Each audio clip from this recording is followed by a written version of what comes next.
Thank you, our Master of Ceremonies. Permit me, in saying a few words to you tonight, to use the preamble of two quotations.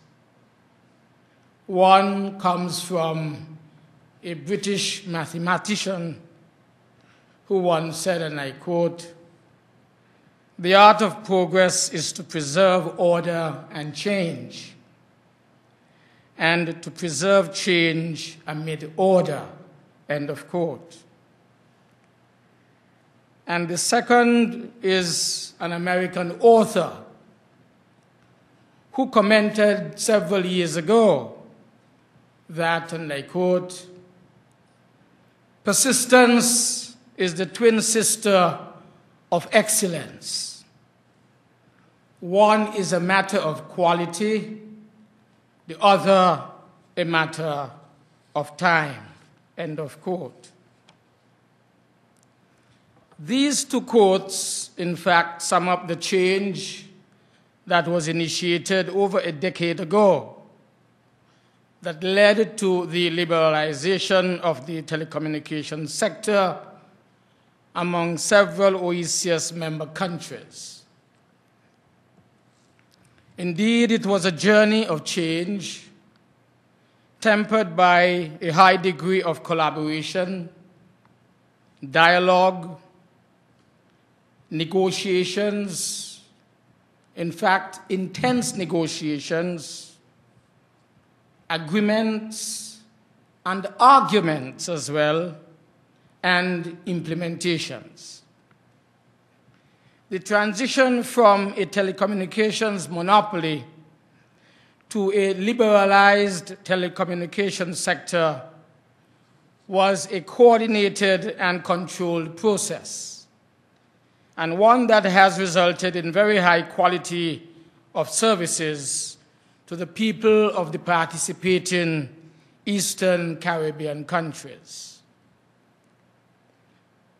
The critical transformation in our telecommunications sector must be placed within the context of several factors that combined to create the basis of change at that time. Some of these factors can be identified as follows. 1, the onward march of global trade liberalization in goods and services under the aegis of the World Trade Organization, of which OECS member countries were signatories. 2, the crucial need for Eastern Caribbean countries to be more attractive to investors, to be much more competitive in the market by the utilization of modern telecommunication technologies. 3, the need to create a new telecommunications paradigm where open competition, controlled and lowered prices, while driving the introduction of new and important technologies and services, in fact, to the general public. And 4, the necessity for modern telecommunications environment that would facilitate development in various sectors, such as health, education, business, sports, tourism, etc. And 5th, the demand to increase access to internet and broadband services, as well as to facilitate broadcast capabilities from local operators. The liberalization of the telecommunications environment was therefore a move to enhance the economic viability of our countries, given the global and regional circumstances that were already impacting upon us.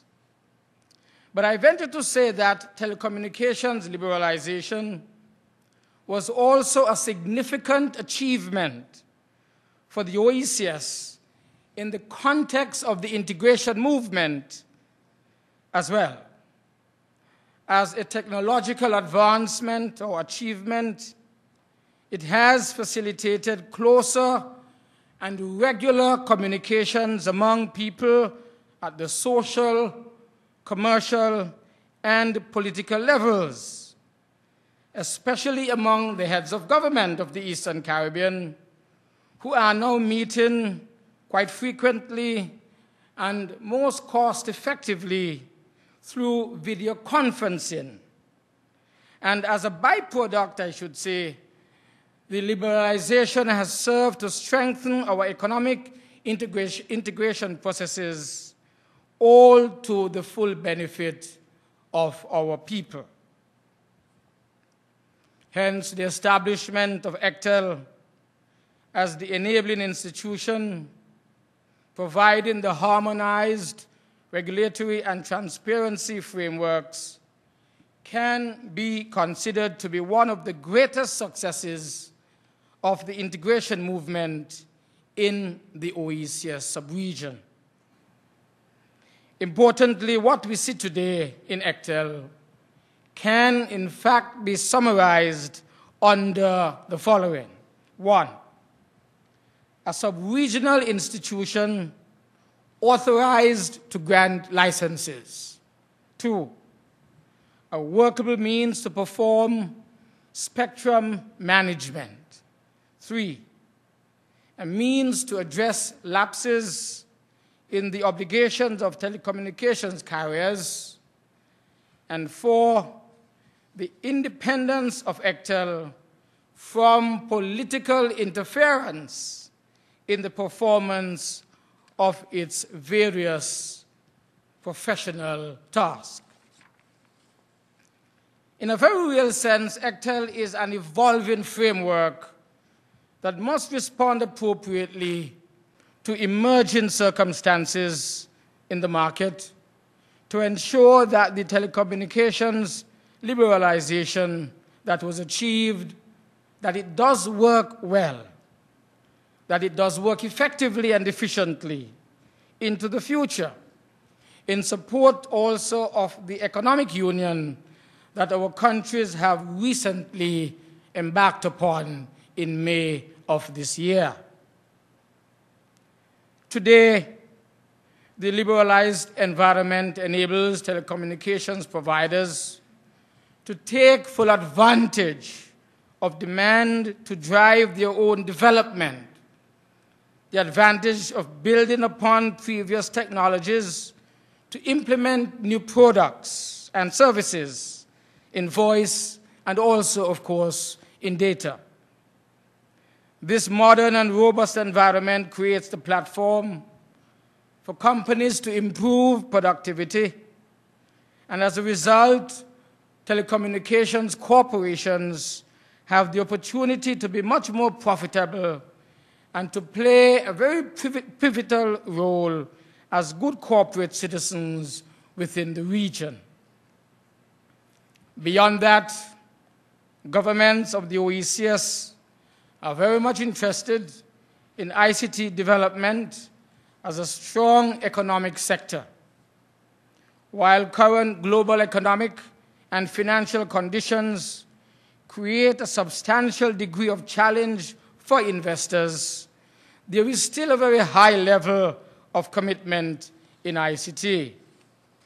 For example, governments themselves, though slow in the pursuit of e-government, recognize the relevance and importance of implementing substantial frameworks in this regard sooner rather than later.